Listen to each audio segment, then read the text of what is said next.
पुराने जमाने की बात है, जब जिंदगी सादा थी मगर आजमाइशें गहरी हुआ करती थीं। एक साहिली बस्ती में एक गरीब माहीगीर रहता था जिसका नाम अब्दुल्ला था। गिरफ्त उसके दरवाजे पर दस्तक नहीं देती थी, बल्कि मुस्तकिल उसके आंगन में बसी हुई थी। हालात इतने तंग थे कि सांस लेना भी बोझ महसूस होता, और घर में बच्चों की इतनी भरमार थी कि दीवारें भी उनकी आवाजों से गूंजती रहती थीं। 9 बच्चे थे, हर एक की अलग भूख, अलग जरूरत और अलग सवाल। इन सब के दरमियान अब्दुल्ला की बीवी सकीना खामोशी से सब्र की चादर ओढ़े हर मुश्किल बर्दाश्त करती थी। उसके चेहरे पर थिकन के निशान थे, मगर आंखों में कोई शिकवा नहीं था, बस खामोश दुआएं थीं।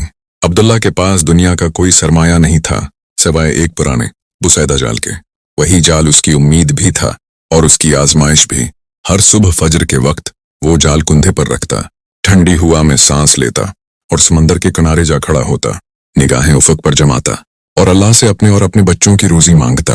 कभी समंदर खामोश रहता, कभी मौजें उठते, मगर अक्सर उसके हाथ खाली ही रहते, और जब कभी चंद मछलियां मिल जाते तो वही उसके लिए ईद की खुशी बन जाते। इसी कनात में उसकी जिंदगी चल रही थी। एक दिन सकीना ने 10वें बच्चे को जन्म दिया।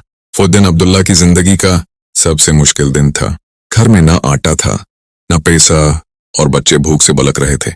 सकीना कमजोरी से कांपती हुई बोली, अब्दुल्ला कुछ तो कीजिए, बच्चे भूखे हैं। उसकी आवाज में दर्द था मगर इल्जाम नहीं। अब्दुल्ला ने दिल थाम कर कहा, आज मैं अल्लाह के भरोसे पर निकलता हूँ, शायद ये बच्चा हमारे लिए बरकत ले आए। वो साहिल पर पहुंचा, कांपती आवाज में दुआ की और जाल समंदर में डाल दिया। पूरा दिन गुजर गया, जाल बार बार खाली निकला। दिल टूटने लगा। शाम को वो भारी कदमों से घर लौट रहा था कि रास्ते में तंदूर से गर्म रोटी की खुशबू आई। वो रख गया मगर जीभ खाली थी। इसी लम्हे नान भाई हामिद ने उसे देख लिया। ए अब्दुल्ला, क्या तुम्हें रोटी चाहिए? अब्दुल्ला शर्म से जमीन में गड़ गया। हामिद ने नरमी से कहा, शर्माओ नहीं भाई, अल्लाह करीम है, आज पैसे न सही कल दे देना। उसने गर्म रोटियां दें और 10 चांदी के सिक्के उसके हाथ पर रख दिए। जब तुम्हारी किस्मत खुलेगी तब हिसाब कर लेना। यह सिलसिला 40 दिन तक चलता रहा। अब्दुल्ला खाली हाथ आता और हामिद बगैर किसी तकाजे के उसे सहारा देता रहा। एक दिन अब्दुल्ला मायूस होकर बोला, मेरी रोजी शायद समंदर से बंद हो गई है। मगर इसी दिन उसे समंदर में एक अजीब मखलूक मिली जो समंदर का मुहाफिज था। इसने वादा किया कि अगर उसे आजाद किया जाए तो वो रोज अब्दुल्ला को जवाहरात देगा। अब्दुल्ला ने अल्लाह पर भरोसा किया और उसे आजाद कर दिया। उसी दिन उसकी किस्मत बदल गई।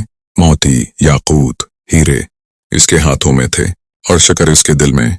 सबसे पहले वो हामिद के पास गया और उसका हक अदा किया। फिर वक्त आया कि वो बादशाह के दरबार में पहुंचा। उसकी सच्चाई, वफादारी और ईमान बादशाह को इतना पसंद आया कि उसे वजीर बना दिया गया। अब्दुल्ला ने दौलत के बावजूद अपनी वफादारी न छोड़ी।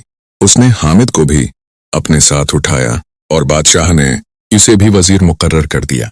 यूं वो 3 लोग जो कभी फाकों के करीब थे, आज इज्जत और वकार के साथ महल में खड़े थे, मगर दिल आज भी आजिज थे। ये कहानी हमें सिखाती है कि सब्र कभी जाया नहीं जाता और नेकी हमेशा लौट कर आती है।